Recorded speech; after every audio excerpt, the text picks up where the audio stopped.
The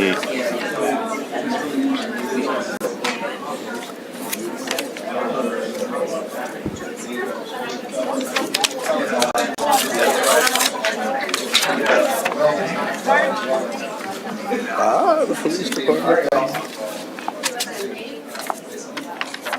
The police.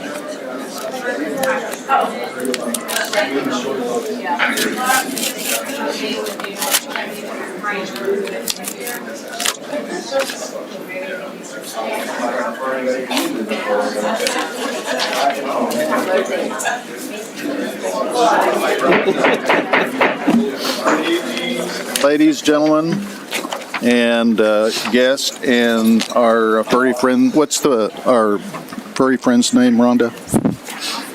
Poppy. Poppy and Poppy.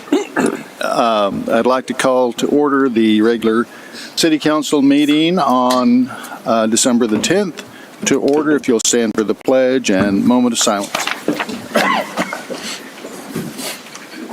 I pledge allegiance to the flag of the United States of America and to the republic for which it stands, one nation, under God, indivisible, with liberty and justice for all.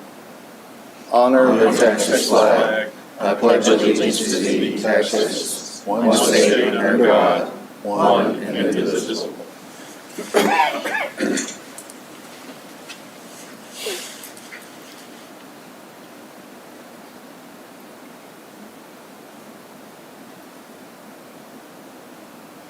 You may be seated.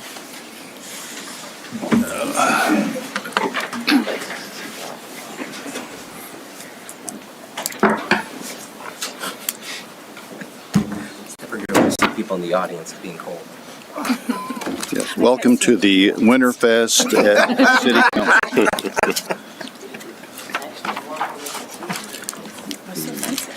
Our next item is public comment, and Trista, no public comment, so we will forego that. Item number 4 is a presentation on our Pflugerville Animal Welfare Services Department. I'd like to invite up our shelter director, Rhonda McClendon, and congratulate her. In November at the annual conference, Rhonda was elected as the executive officer on the board of the Texas Animal Control Association. She previously served as a board member for the Texas Animal Control Association for the last 5 years. She is now serving for the next 2 years on this 5-person executive board. Congratulations. Thank you.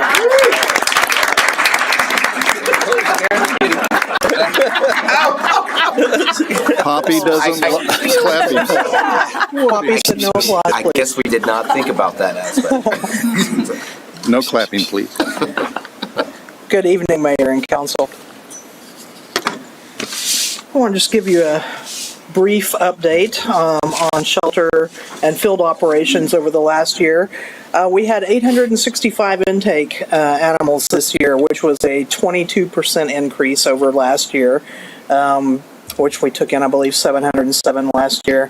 But outcomes, we had 861. Those numbers are never equal because we always start off the year with some numbers already with us, and then whatever gets moved out goes. So 861, a good number adopted, reclaimed, transferred to rescue a few. Trap, neuter, return, those are our community, mostly feral cats, not adoptable cats that are trapped at the request of residents and then spayed or neutered, get their rabies vaccine, and then return to the neighborhood they came from. And then we had a small number, we get little neonatal babies in without moms that have to be bottle fed and go to foster care, puppies and kittens, and we lost a few of those, and then 16 euthanized. But that resulted in a 97.69 live release rate for 2024. And live release rate is determined by your total number of animals that leave alive, and you divide into that the number of total animals that left alive plus other ways, and that brings you to your live release rate. That includes our number of animals that were probably hit by vehicles and brought in that were not going to survive as well. Doing okay? Field response, we had 2,718 activities that our officers dealt with, 369 impounds by officers in the field, and an additional 154 in the field where the officer was able to determine where the animal lived and return it home without having to bring that into the shelter. So that keeps... Rhonda, are some of the animals that are picked up in the field, you said return to owner, are a lot of those chipped or?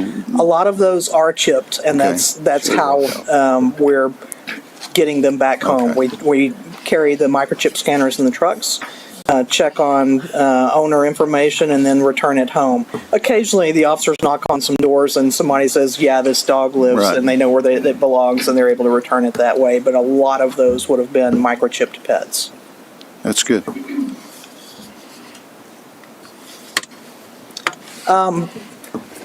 The Animal Welfare Services won the Unbeatable Award this year with the city for outstanding customer service, as well as resiliency. We had a very challenging year with that 22% increase in animals. We had challenges with our facility. Our washer broke for between November and February. It broke multiple times. We had to go to laundries and get our laundry service done instead of doing it at the shelter, and ultimately had to replace the washer. But as well, we suffered a lightning strike and other facility challenges. A couple of times that staff had to grab mops at the end of the day because we had heavy rains that were coming into the dog adoption building, and clean that up to make sure the dogs were safe for the night. So very proud of our staff. They also handled some harder and difficult cases this year that required not just the animal service officers in the field, but as well our shelter staff to come together. They would stay late. A lot of those animals come in really bad condition that they need mats removed and cleanup and bathing and getting them in better condition before we put them away for the night. So staff all pitch in on those, and we had several instances, unfortunately, this past year of that staff really conquered all of the challenges that the department dealt with, and I'm very proud of the work they've done. Our trucks all acquired new graphics this year, and so those are an example of all the new trucks. Other than, well, we have 4 trucks, so 3 of the 4 have the bays on the back, and 1 is just a truck that we can carry things in the bed of. But excited about the new graphics. Friends of Pflugerville Animal Shelter is our 501c3 support group. They raise funds every year, and they contribute a lot of money, usually about $30,000 a year, to our medical. And that's not spay or neuters. That is medical expenses that are beyond what our normal budget would cover. Like we've got a kitten right now that has to have an eye removed because the eye was damaged as a little baby, and it's got to have that removed and cleaned up and closed up. We've had animals that were hit by cars that had to have amputations, and heartworm treatments and various other medical things, including Paul that's in the photo here. He came in with severe bladder stones. He couldn't walk and required a surgery to relieve his problems, and he is available for adoption now. But Friends took in about $35,000 in donations this year. They've spent $45,000 and probably going to hit $50,000 before the end of the year, because we've got a couple of more challenging animals that have come in the last 2 weeks that are going to have expensive surgeries to be able to make it out for a good quality of life. And we count on this group because we wouldn't be able to save all these animals without their help.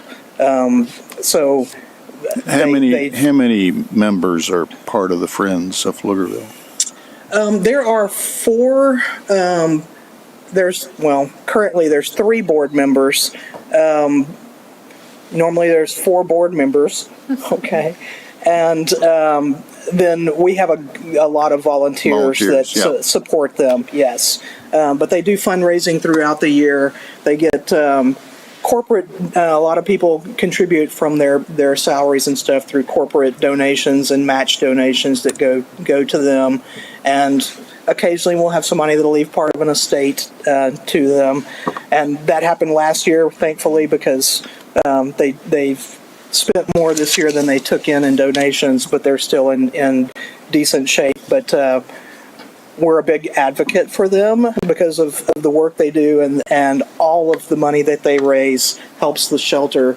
It doesn't go for, it's not a rescue group, and it's not spending money outside. It's all concentrating on our shelter animals. I was saving my questions to the end, but while you handle,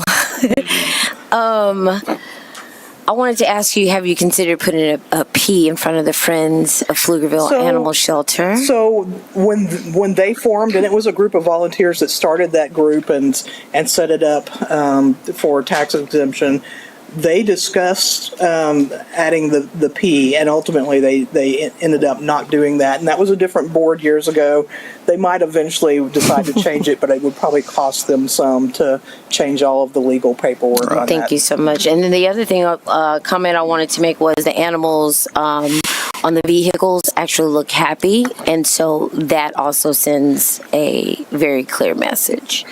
And then with a 22% increase, do you feel like there is a need for additional staffing? So if it continues in that way, yes. Last year we had a reduction in intake. This year we had an increase. We'll see what this current year ends up. But if it continues to trend up, then at some point we're going to need to do that. But we're not at that point where we have to make that call yet. So, Rhonda, if you want to put Poppy back in its little house, that's fine. I can hold her. Get all scratched up. She's gotten restless really quickly. Some of the happenings that we had, we continue to work with Starmark. They are the Behavior Academy, and they have an academy where they train students from all over the country and sometimes from different parts of the world that come and learn to be dog trainers. They take on shelter dogs from us every 3 months and train them basic obedience and sometimes some advanced obedience and sometimes agility or scent detection or something like that. We've been working with them for probably about 6 years, and they really make a difference for the dogs that come in that are big and super playful and rowdy and difficult to handle to manageable. And that's something that they do for free for us for providing the dogs, and a lot of the trainers end up adopting those dogs. Our trunk or treat event was fantastic this year. We had a really good turnout, and thanks to Parks and Recreation for providing vans and shuttle service. We had 3 shuttles, and everything went really smooth and didn't pile up on the shelter grounds. We had our Christmas photos with Santa on Sunday this week, and I believe they had about 60 people that came and brought their pets, and they also donated about $350 to Friends of the Shelter. And we continue to have various events throughout the year, sometimes planned, sometimes we get invitations and take opportunities to get animals out into other non-traditional venues to try and adopt animals. And then this is our shelter, a couple of our shelter dogs that are available now. One of them, the black and white one, actually went through Starmark training and recently came back. We have lots of big dogs at the shelter right now. We'd had such a good year on not too many cats in adoption in the last month that they've piled in. So cat adoption is full right now. So come adopt a pet. We always have some nice ones. Poppy gets spayed tomorrow, and she'll be available for adoption. Well, cool. Council, any questions or comments, whatever. I just want to say publicly what I said to you privately. I've never owned a dog before. I've never. I mean, owning a dog the last 4 or 5 years has been a life-changing experience. There's nothing more terrifying than when your dog breaks out from your yard and you're looking for your dog right there. And I've got to say, the information, the folks that we have, at our shelter, to get the information out, help guide people to find their pets, simply invaluable. Because I really don't know what we've done if we didn't find Doc, and so really, really appreciate all the things you guys. Thank you. I'll probably hear all the time. I feel obligated now to call when I see a dog. And then I just wanted to thank you for a sweet memory that came up for me. So thank you so much. The dog on the picture with Santa Claus looked like Bella that I adopted. And so I thank you for that. And I thank you for your service. Thank you. So let me make an editorial comment. So, as much as we have several, and we've had many departments come forward and make their presentations, and each one of them is very important to Pflugerville, whether it's Public Works or Streets or Parks and Rec or PD. We have so many people that are committed to the roles that they play that sometimes I believe that perhaps our community, although maybe not as much anymore because you guys get a lot of visibility, is community doesn't understand how important the animal welfare services is and the impact it has on a city, because pets are family in this community, and people take their pets seriously, and so I'm glad that we have a department, and certainly through your leadership, a team that is very diligent in what you do and very caring and loving to the animal community in Pflugerville. So thank you very much. Thank you. I did have another question. What other animals do you deal with out in the field, in the wild, when people are the wild? Okay, so when they call? Kangaroo. We currently have a chicken that's available for adoption too. You might want to be careful there. We get calls on various loose things. A couple of weeks ago, we had a probably 30-pound sulcata tortoise. It's a pet tortoise. We get exotics, pocket pets, lots of domestic rabbits that unfortunately sometimes get loose or whatever. We get calls on loose rabbits and pick those up. Sometimes birds, parakeets, sometimes parrots, reptiles. And then we also get calls on injured wildlife or orphan wildlife that we respond to. And when we're able to capture them, if they're injured or ill, they get transported to wildlife rescue in Austin. So you don't turn anybody away. We Had an alligator, don't have anywhere to house a cow or a Okay. horse, but we've had goats, pigs, Yeah. turkeys, peacocks, many different. Peacocks. They're Peacocks. from the nail shop. Insel Nails. Oh, that's right. Yeah. Oh, I'm glad I asked. Thank you. You can go get your nails done with beak. All right. Thank you, Rhonda. Thank you, Appreciate Council. it. Keep up the good work, and congratulations again on your Thank you. position. All right. Council, we are pulling item 5J for consideration this evening. Does anybody wish to pull any items on the consent agenda? Yes, Mr. Mayor, I'd like to pull 5C, 5K, and 5L. And I would like to pull 5D, 5E. I'm sorry? Oh, 5D, 5E, Okay, and 5I. okay. Krista, you may read the consent agenda. Put this in order here. There's goes telling the kids good night. Bedtime. Okay, items 5C, 5D, 5E, 5I, 5K, 5L, and 5J have been pulled from the consent agenda. 5A is approving an ordinance on second reading with a caption reading an ordinance of the City of Pflugerville, Texas, amending and updating Chapter 53 Water and Sewers Reclaimed Water Regulations, providing cumulative repealer and severability clauses, providing for open meeting and establishing an effective date. Again, 5C, 5D, 5E, 5I, 5K, 5L, and 5J have been pulled from the consent agenda. All remaining items may be acted upon in a single motion. Move to approve. Second. I have a motion and a second to approve.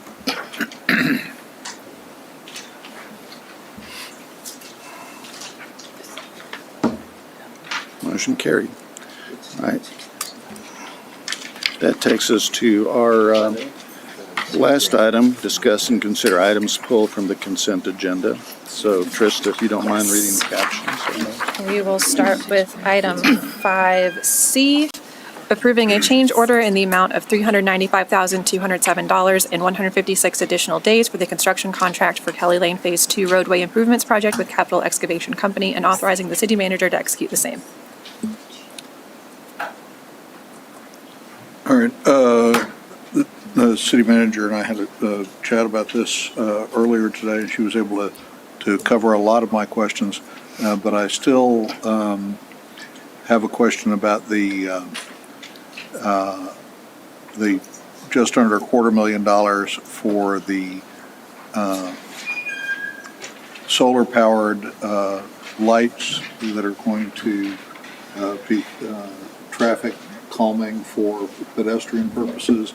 And I understand that the federal regulations on this provide 3 or 4 different options. I want to know why we picked the option we did, and where we are in terms of looking at different costs, and Sure, thank you. is pedestrian safety is very important, obviously, but I want to make sure we're doing this in the optimum way. Yes.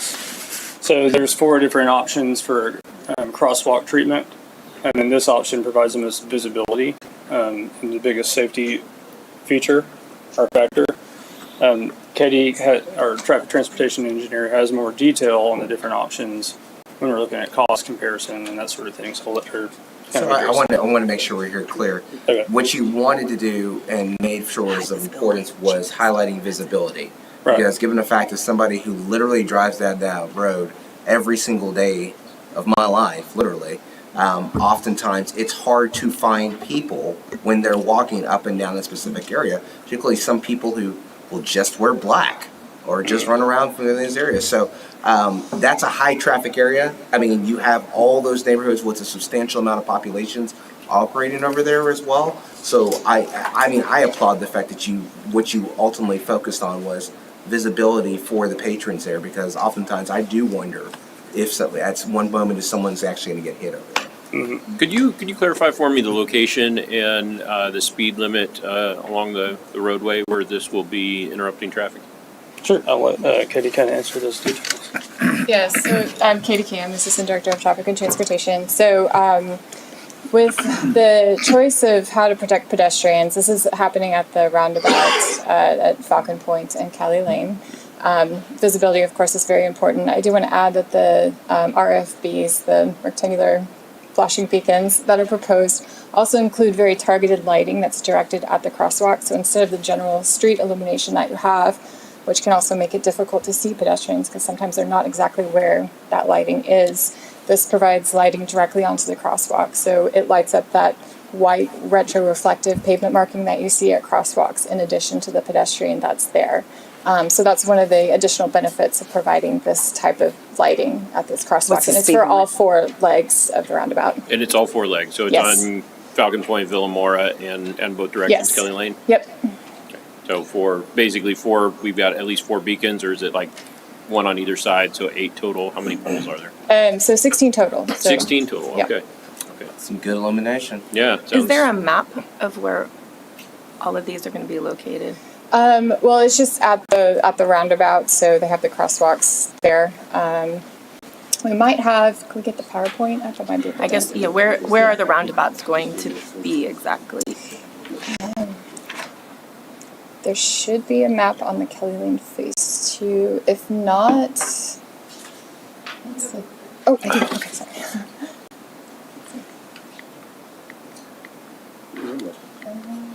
Let me see if there's one on the Phase 3 one. No, okay, no map for Phase 2, but yeah, it's just at that intersection. Can you name the intersection again? Yes, Falcon Point at Kelly Lane, and then on the north side is Villamora. Okay, so we're Falcon Point Boulevard and Villamora come together at Kelly Lane. Yes. Yes, the speed limit. Oh, yeah. Oh, speed limit, yes. So my understanding is they designed it for 35 miles per hour. Now for the roundabout, we actually don't want vehicles going through the roundabout that quickly. Right. So we're trying to design it to be ideally, 28 miles per hour or less. Okay. Yeah. And that's made a difference. I'll give credit. I remember early on, years ago, I mean, we had some serious, you guys remember the serious accidents and the fatalities there. And that blinking light to tell people the speed limit dropped has made all the difference in the world there, which has been, Okay. I didn't think that would work, and excellent job by y'all. Y'all suggested that, so good job. Yeah. I don't know if y'all have seen that diagram, but when it comes to the survivability of a pedestrian getting hit by a car, 25 miles per hour is kind of like the number that you really want to get cars down to that speed so that they survive. So did you say the speed limit of Kelly Lane is going to be 35? What I saw was that. I'm going to look back and... There you go. I guess there's Oh, nobody there. Yeah, my understanding is the design speed is 35 miles per hour. Yeah. Well, it'll probably be slower than that because I think with the volume of traffic, and I'm not saying there'll be less, there'll be more, but I think it's, the traffic we have now, I think they're certainly going to be cautious in that area. Yeah, we self-regulate for sure. Yeah, just- the roundabout will certainly regulate that. Yep. That usually helps in corridor calm traffic. So that's going to be down. 2 lanes in each way on Kelly Lane and then 1 from each direction. Falcon Point and Yeah, and then the way the roundabout is designed, it's 2 lanes coming in from Kelly Lane, and then there's like a 1-lane section between Villamore and Falcon Point. So if you're going around, you go into 1 lane. maybe someone can send me a Yes, map you of can. what that Yeah. looks like. Absolutely. Yep. Sounds great. Motion to approve. Second. Have a motion and a second to approve this item.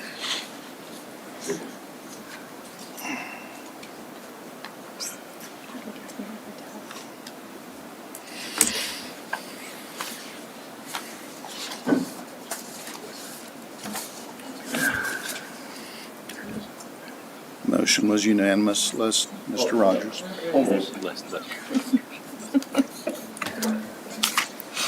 Next item is 5D, approving a professional services supplemental agreement with ESP Associates, Inc. in the amount of $1,210,189 for professional engineering services associated with Kelly Lane Phase 3 roadway project and authorizing the city manager to execute the same.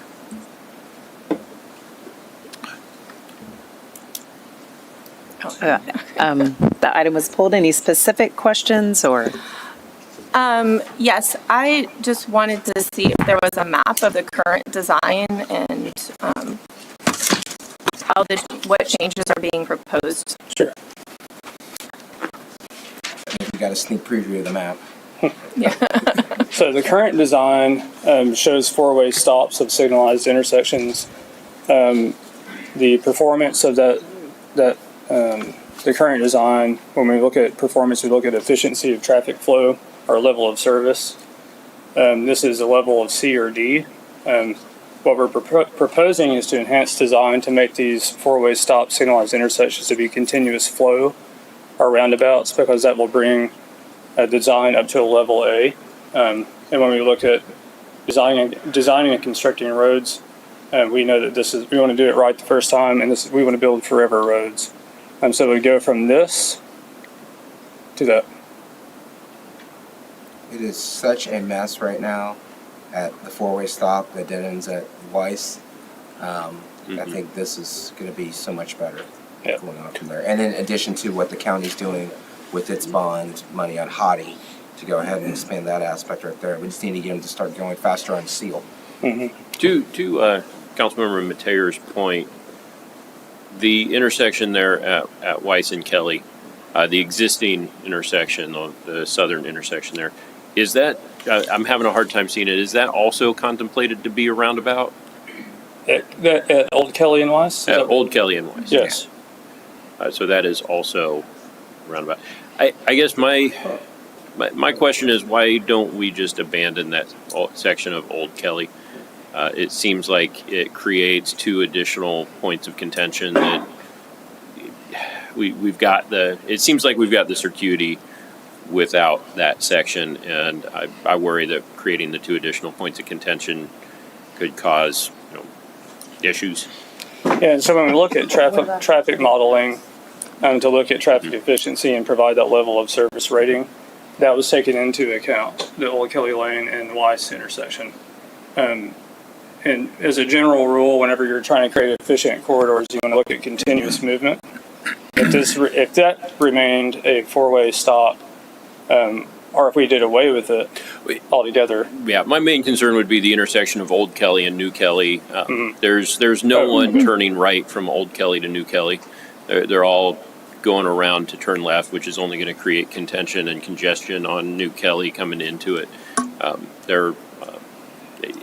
You may have some people, because remember that dead ends, and this is the problem. I wish we can just remove the reserve and change where its entrance point is, because you may have people who are making a right on the reserve, going right because they want to go and seal and then go down the back roads. But is this possibly proactive, because right now they're doing that, but will there be some build out there in the future where this is actually needed? ?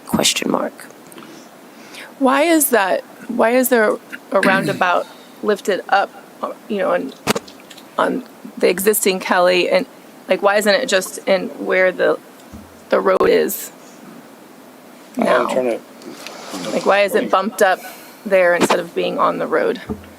The existing Where road. Old Kelly you mean meets- why is Yeah, it why going? why is it up there and Why is it cutting through that property? I imagine for the approach angle, but you guys tell us. Because, we will still need to acquire additional right-of-way for this, won't we? And I'll let This is Katie- beyond the original scope of right-of-way acquisition. Katie Kam, Assistant Director of Traffic and Transportation. So to answer the question, you do have to consider deflection angles and angles of approach into a roundabout, and so that's why the roundabout is located there. So the original design, I'll go back to it. You can see that it had Kelly Lane going further, Old Kelly Lane being rerouted to go further north, and so the original right-of-way was to go further up north, but in this new design, we actually lower that. So we're actually bringing the additional right-of-way that we need closer to the existing right-of-way for Kelly Lane. So we actually are looking at getting less right-of-way For as a acquisition result purposes. of doing that. You That's can make for a steeper angle with the turn, okay? Yeah, so you can see the green and red lines are the original proposed right-of-way under the older design. And so we're bringing that down and Saves reducing money. the right-of-way that we need there. So, but a roundabout, you can go off on any angle, isn't? I mean, so just seems, it's are you- why do we have to go up and then go back down instead of going through the roundabout? Or is it you don't want, or there's not room on the south side of that street? Yeah, it's mostly just kind of taking into account that we have existing right-of-way to work with in that existing Kelly Lane section. We can certainly, schematic design, we can certainly kind of, play around with it as we get, closer to 100% design. But we're also taking into account the fact that we're curving upward to the northwest, and we have to take that into consideration to this design as well. And to get to your point about connectivity, it was just showing that the modeling, it's when you enhance connectivity, you enhance having alternative route options. And what we're doing by keeping Old Kelly Lane there is that we are not having that left turning traffic, so that northbound Weiss traffic isn't having to go past Kelly Lane and go up and introduce left turning traffic, which always introduces, some level of delay. Well, So we're they'll kind be of slowing turning that up. left further south. Yes, but you're not We'll be distributing the left turn traffic. Exactly. So the key thing is you don't want to be concentrating traffic at an intersection. You want to be distributing the traffic over the network, and that's what helps improve level of service, and that's what we're seeing in the traffic modeling. So Councilman Heath is the one who proposed this idea many years ago. And at that point, we didn't go with the idea. And then once it's either bond money or something that years later we actually want with this concept through the area. So he'd be a good resource and he'll let you know. His thoughts are on that. Motion approved. Well, I had another question about funding. Because this proposal with the design is going $860,000 over the listed budget.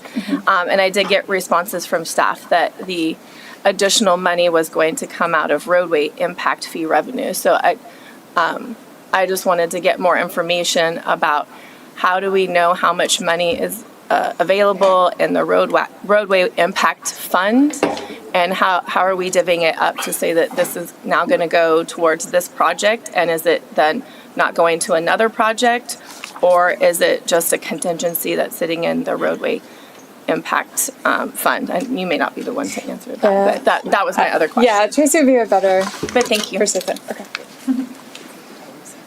So the roadway impact fees, there is 3 areas. And so when someone pays a fee, it's designated to that area. So we actually have a separate fund that we track all of the fees that are paid for roadway impact fees. So right now there is money in that fund by area.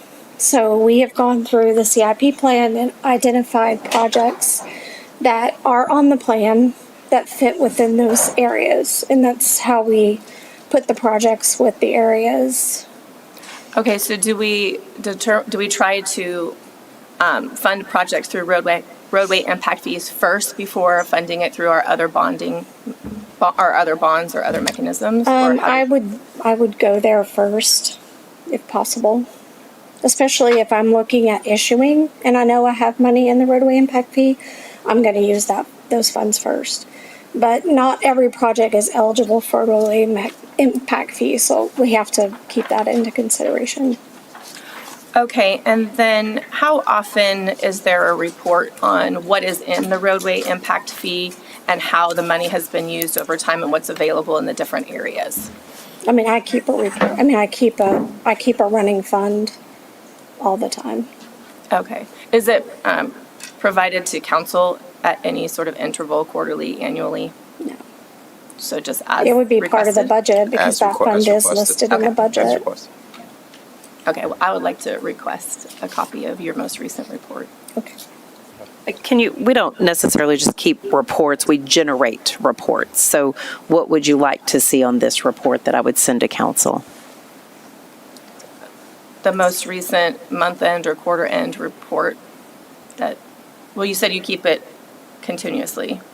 So it shows the balance, so we track The it by balance cash. of, I want to make sure we're road impact fee balance, that's all that's being requested. Well. By area? By area. Okay, we Okay. will make one. I had a motion, I believe, Second. and a second to approve this item.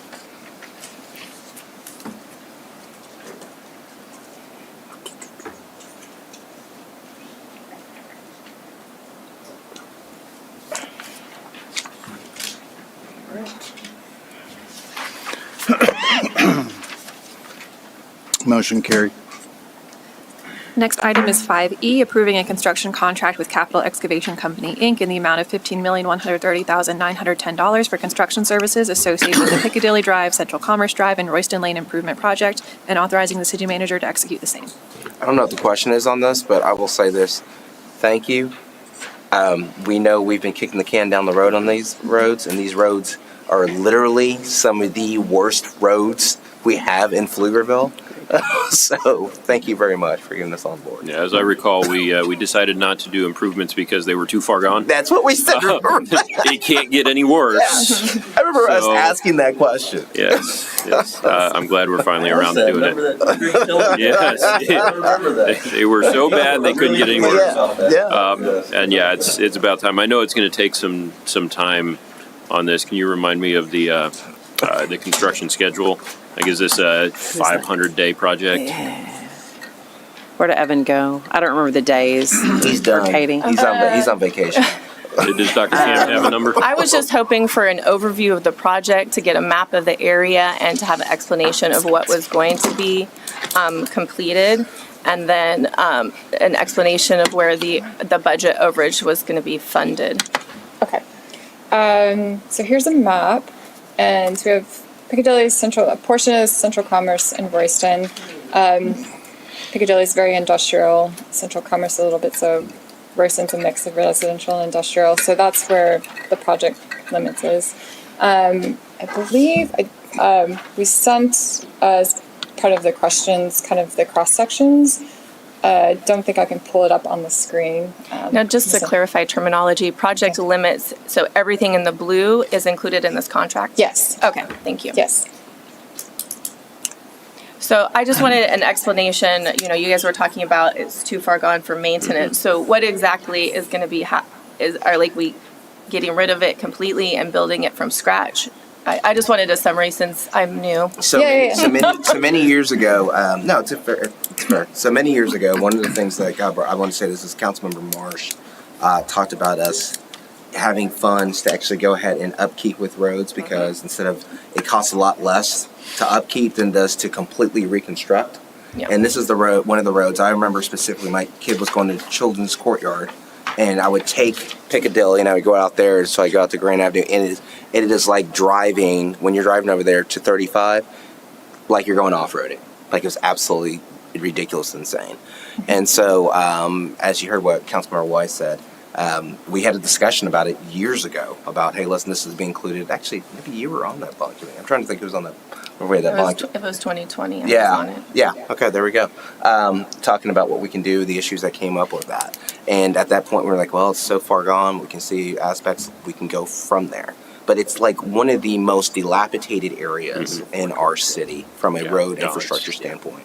And so it's I'm not going to lie to you, it's kind of a big deal for us to be doing this because of just how that's been encased. And, one of the things we talk about is true equity in the city and making sure that everyone benefits and proffers from what we do from all the different aspects from there. This is a perfect example of doing that. So, yeah, you're totally reconstructing this road with the hopes that we'll do the upkeeping so we don't have to do this ever again. And this is a full depth reconstruction? Yes, there's extensive pavement redesign for this. So from a terminology perspective, I mean, we've got our HA5, which is just a general patch. We got chip seal, we got mill and overlay, and full depth. That basically the gamut of how we maintain our roads. Mm-hmm. And sorry, what was the answer about how long it will take for the project? Let me see. I think 510 days. Sorry, it was on the summary sheet. Didn't you say that in the summary? Yeah. It's in the It's summary. in the summary. I can grab my schedule. I thought it said 500. It's in here. It's in 500. here. 510. You got it, 510 510 days. It's on my So chair. expected. All right. Yeah. Not quite 2 years. I'm just a very visual person, so like maps, I'd love to see them in advance to help. That's what my questions are about. We can definitely in the future put more images in. Thank for you. sure. Motion to approve. Second. Motion second.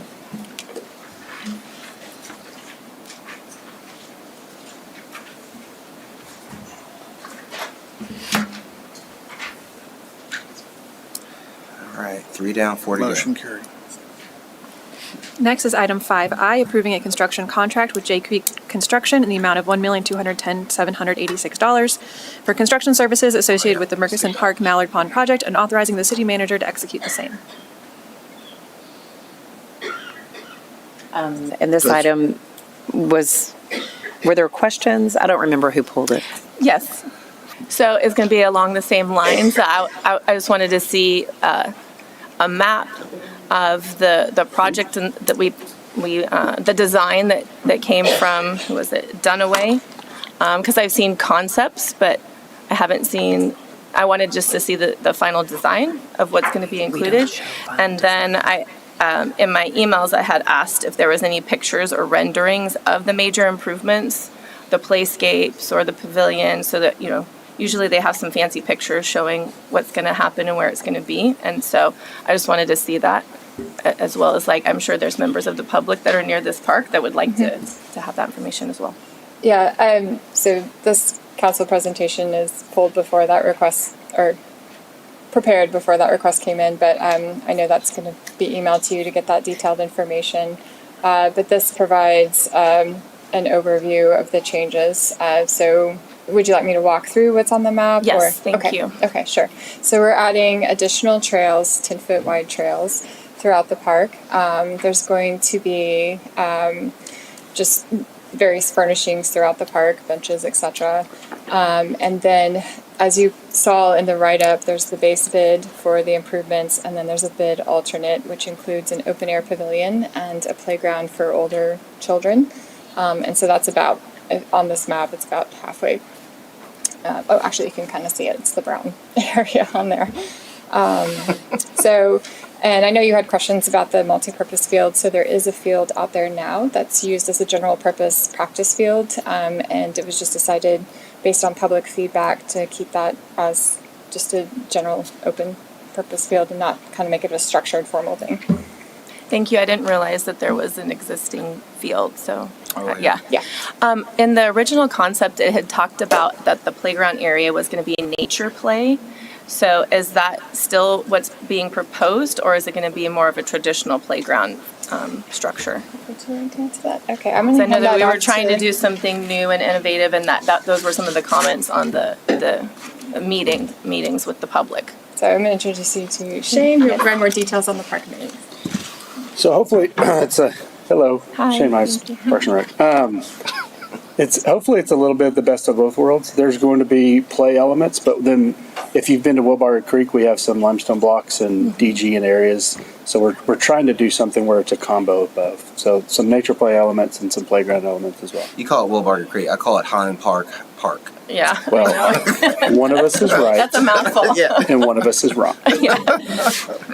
And then in the concept plan, it also had said that there was going to be a pollinator garden. Is that still being proposed? Yeah, so we're working on some pollinator. I don't know if it'd be a full garden. There'll be some pollinator beds. We did some public engagement.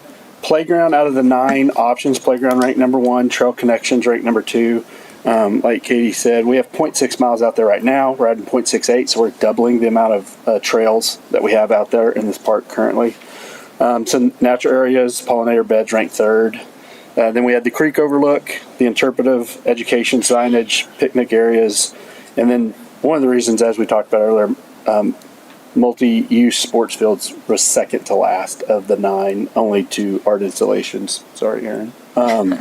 So that was how public engagement went as far as how they were ranking those amenities, and design dictated that from there.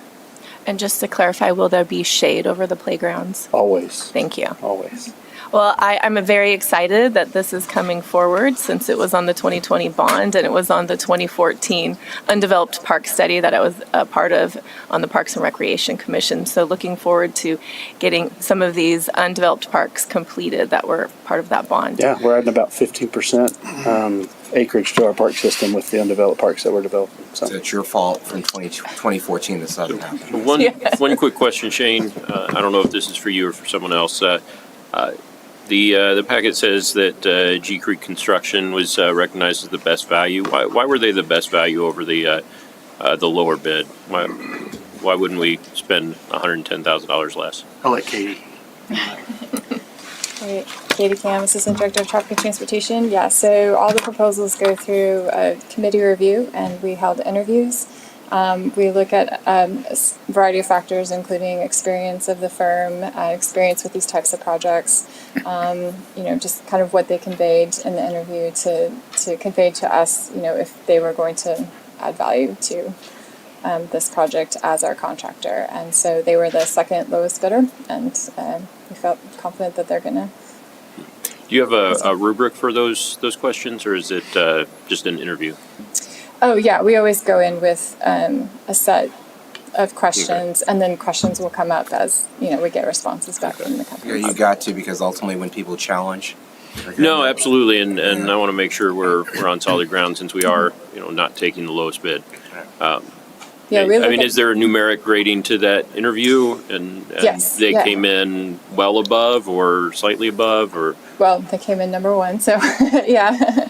Yes, when we go to bid, we have a table showing the point system that we're going to use and the criteria we're going to use to assign points. So they're aware during the bid process how they're going to be evaluated. So we review the package they submit, and their background and the interview, and that all goes into play in the decision. Okay. I think in the past I've seen that rubric included in the packet with the scoring. I'd really like to see that in the future. Just want to make sure that we're clear on how they came out on top. Because people will ask, I mean, Yeah. and how often do we, trying to think of a nice way to put this.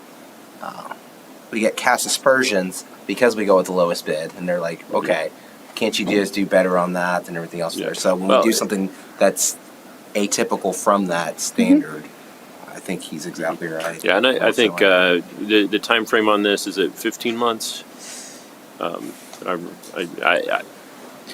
Was there a difference in timing? Was one going to be quicker than the other based on the bids, or were the bids all in the same time frame? Yeah, I'd have to grab that information from my. Do you have that? Yeah, Ryan? so they, Okay. they were actually the quickest as well, and they were 150 days. 150 days, sorry. 150 days quicker? No, they are 150 days total. Oh, total. Okay. I was like, The But they lowest came bidder, in what was substantially. the lowest I bidders? don't remember get that information, but they came in quicker than the lowest bid as well. Okay, okay. And that may be a good reason to go with them. I just want to make sure That we've was part got of it. good reasons. Yes, sir. Move approval? Oh. Oh, you got more? Yeah. Okay. I'm trying to let you finish before Nope, I jump in I'm with my good, I'm other good. one. So again, this is a financial question, and I asked this previously. This project is slated to go $205,000 over budget, and so I was told that overage was going to be covered by interest income available from the bond. And so I just wanted to, for future reference, if I could get, or we can get the financial report for the 2020 park bond and how the funds have been spent to date and what projects are slated and what interest income is added to that is, and then just questions about, is that, like, what we're using for contingencies is the interest for when contracts go over budget. I'm personally not going to need a copy of that, and the reason why I trust the experts, and I appreciate that. I personally do not need a copy of that. I just want to say that I want to make sure that I'm allowing the experts to be the experts in this, and so I am trying to follow along with all the questions as well. I just want to state that. Okay. That's not my area of expertise. You had a motion? I'll move approval. Second. Second.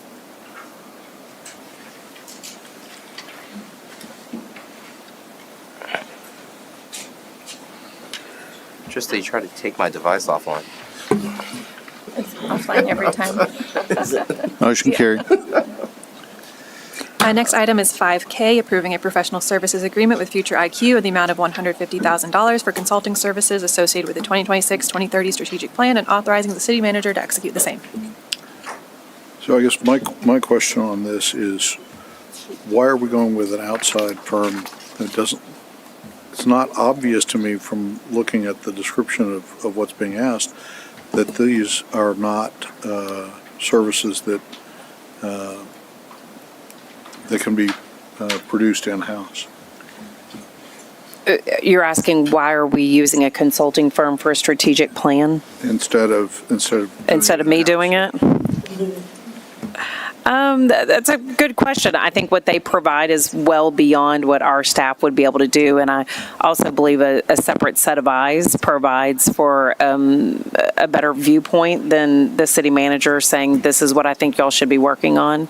They'll also be able to do a lot of community engagement that I think is different than the city asking for community engagement, but having someone help us go through that. I would not suggest doing a strategic plan in-house. Why?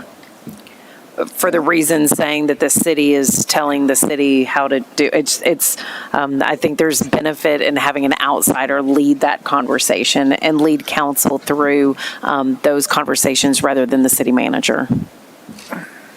So I had some questions on this one. Just coming in here and not knowing what was discussed in the last annual retreat, but I was just wondering, when was the last time that, I believe the answer was that it's done during the annual retreat. Just wondering, have we are we meeting our goals from this plan? Or are we, The current one. yeah. Are we, I don't know, are we looking to make changes in our goals that we need to have an outside company do it at that price? Because the last strategic plan, when I looked it up, it was $9,000 that we spent on it versus the $150. And I personally don't know what our analysis is. Here's our goals, here's how we achieve them, or how close are we to achieving them, what is still left to do. So I'd like to see that personally before deciding on spending the money to do another plan. Do you want me to? The strategic plan is online, and so I can read it here, or really the purpose of this item was to engage someone that can go through all of those with you in the retreat. But really, if you want me to go through your strategic plan, I can do so. That was created. Let me ask you this. It seems like we do, a big strategic plan, and then each year we do kind of minor tweaks and updates and refinements, and then every now and then we do a big one, and then we do minor tweaks. What's the cadence? When's the last time we did one this big? Because I don't remember doing all the community engagement on most of our last. We haven't, and I would say the city in the years that I've been able to look back have not done what I truly call a strategic plan. Hiring someone to come in and say, give me a thumbs up or a thumbs down on what you want to do isn't exactly what a strategic plan is. And these individuals have done this time and time again. They involve the community. To be real frank, we didn't ask the community in the last times about those strategic plans. So I get nervous even calling that a strategic plan compared to what's being provided. Your question to, we do them I would say your big ones are every 5 years. That gives the opportunity for elected officials that are in place at that time to start setting that cadence in the future of those 5 years. So our last one is 2021 to 2025, and we'll be creating this one for the next 5 years. Oftentimes, I think if you look at most cities' strategic plans, I may argue you have your big buckets. Your big buckets this last 5 years was safety, economic development, infrastructure, and then services, service to the community. So we could hire nobody. I could probably whip you up a 3-pager. I could probably get pretty close to what the community wants. They probably want safe roads. They probably want economic development. They probably want clean water. We can make those, but what I really want y'all to do is dig into the details of what that looks like and what are some tasks that I can help you accomplish, and y'all can set policy and I can do the operations to get you to where you need to be. That's where I think we haven't done well, is getting into that detail. Well, I would say that while I think it's important to engage the community, and it very well is that I don't think we can always guess what the community wants, because more recently it seemed like a portion of the community wasn't concerned about public safety, and unfortunately the majority was. So I think we need to get a feeling and a pulse from the community, and I think a larger study would be in order. I agree. I don't think we can make assumptions anymore. Serena, I do agree. I think they probably do want clean water. Maybe. But I do, to your point, I think that the juxtaposition between the price tag and what was done previously is now, shows it's much more robust, and it's going to be for a 5-year commitment with it. Because normally, she's right, what we normally do is that we tweak every year, we go back and we check and see what we've done with that. And so this one's a major one. Honestly, I'd rather have somebody from the outside than from the inside talk about to do something like this, because I do think it's better to get some fresh eyes to see what's the concern with that. I do understand the juxtaposition between the price tags between the two, but as she said, this is a bigger bucket thing, and the community outreach I think is key, because I think for years there's been a lot of things that not just us but people in general just assume, hey, listen, we reflect the community, therefore we know what they want. Let's go ask them. Let's see really what they want and try to get some engagement on that as well, particularly with how things are, what do you say, warp speed are changing around here. And this is pretty typical for other cities, correct? I thought we've seen that in other things, right? Sure. Well, and actually I would say this one is very robust. I mean, really, when you compare it, I don't even think it's fair to compare 9,150. 9,000 was bringing in someone to literally sit with y'all in round table for 2 days. This is fact gathering, there's phases, there's stakeholder input, they're going to create the visualizations, the reports, everything. What we did before is not comparable. Yes, I would say cities that are strategic, and that have laser focus and know where they want to go are going to be highly successful compared to cities that are wayward. And I would say a strategic plan helps us get laser focused. And I ask that because we remind each other all the time, if we want to be small, we might as well, That's right. well, if we think small, we're going to be small. So, we need to think in terms of the size we Yeah, are. So that's not my goal. What I was wanting to know is how have we used this plan in the past, and what is going to be the return on investment? But that's, with all due respect, I don't think that's on this agenda item. How we've used it in the past. Well, the strategic plan, we have a strategic plan. This is an agenda item to update it, to get a new one. And so I wanted to know how have we used it? And so how are we going to use it? So I think that you're right. What have we done in the past? What effectuates it? How are we doing right now based on what the previous one was? At the same time, that's part of being learned. And I can council. answer some. It's not specifically on target with what this agenda item is, and that's why the question is about. So I think, Serena, is there a way for possible? It's referenced on most council items. Oh, We reference the strategic plan. We reference the strategic plan and budget. Everything we do for all of our goal setting and all of our budget items It's based on are strategic on the plan. strategic plan. So is there it's robust. So is there? Nobody's arguing that. What we're saying is that Melly's asking how we've done previously. That's what we've done. Caesar's right. Well, okay, Caesar's right that it's not on target with what this is right here. Is it possible to get something that shows, hey, listen, this is what we built toward it? Because I know every time we have our retreat. That's what we'll do. I think that's a great. That's quite literally what we do. That's what we That's do. a great session in the retreat. I Yeah. think. That's why I was saying I didn't know if y'all want to do it now Yeah. or later. Yeah, let's. That's a great item to put on the Yeah. retreat agenda. And we do. okay, so annually, this new plan that's being proposed is going to be a large part of our discussion at every retreat. It'd be a discussion at every retreat. I mean, it's effectively a discussion at every meeting. It's a discussion on every action item. I'm looking here at item 5I. This initiative aligns with the infrastructure and services pillar of the city strategic plan. So we want to make sure everything we do is aligned with our strategic plan. If it's not, then we got to ask ourselves why we're doing it. It's our Bible. Yeah. So Yeah. this is So what no, we it Well, it was only in 4 informs pages every last decision. time, so I didn't know. No, that's why we're having a discussion. I do want to mention I missed Rudolph the Red-Nosed Reindeer, but that's okay. Well, I'll figure out when we watch that out there as well. But that's fine. Can I just ask, how did we find this particular firm? Did we do a search, or did we? We did a call. We did an RF. We did a call, okay. Because I do know there are some organizations here locally that do this kind of work, but I don't know if they responded or if they are suited for this. I expected to see Ruiz and Associates on here, but I was like, Well, I mean, there may be someone who won an award at the Bloom Banquet who does this award too. oh, you're right. We do have some people that we know who do that. I do agree that I like to see the rubric in the materials as well. Cool. Or Motion, at least the list of who else was considered.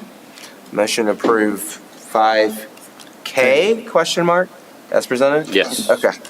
Second. You're right, it is offline. Yeah.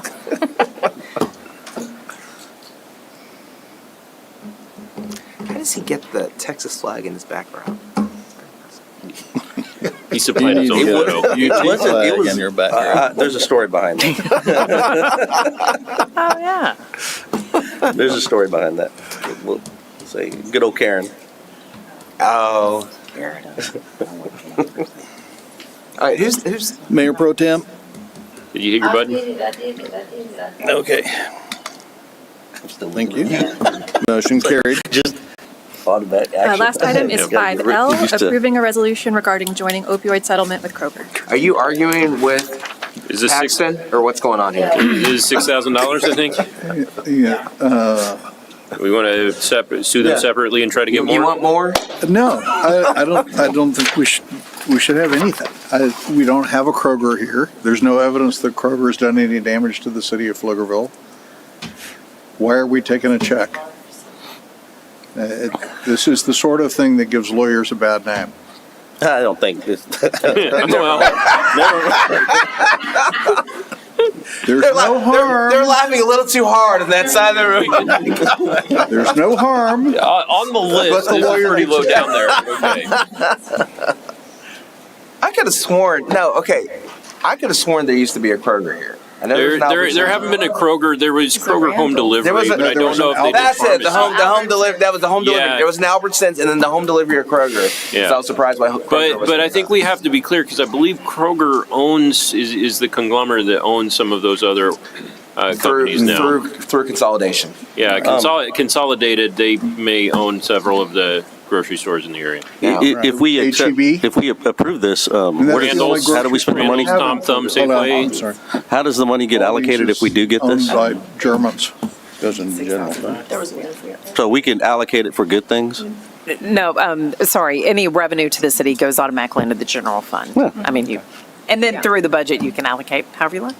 Okay, there we go. See, I know of a lot of good things we could do with that I money. mean, you know how many soccer fields you can build? Oh, my God.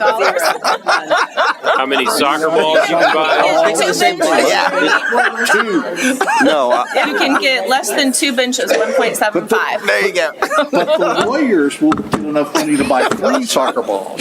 motion to approve. Second, Did you hear what he said about the soccer balls being bought? I have a motion and a second to approve this item. I'm not offline anymore. Yeah, I'm debating. Oh, you're debating. What are you doing? What are you doing? You better press that button. Are we done? We're adjourned. All right. The school board. See y'all Thursday. We're still getting out earlier